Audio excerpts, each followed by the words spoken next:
দিন চলে গেছিলাম নন্দনে। নন্দনে চলছে পৌষ উৎসব।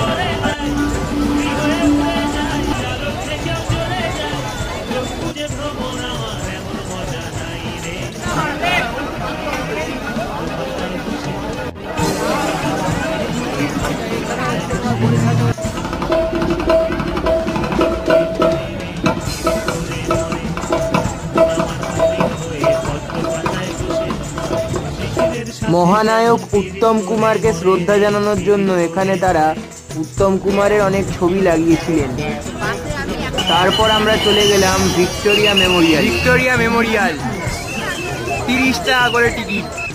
কলকাতার তাজমহলের আমরা সেই দিন গার্ডেনটুকুই ঘুরতে পেরেছিলাম, কারণ পরে আমাদেরকে পার্ক স্ট্রিটও যেতে হতো। ক্রিসমাস উপলক্ষে ভিক্টোরিয়া মেমোরিয়ালকে বেশ দারুণ সাজানো হয়েছিল।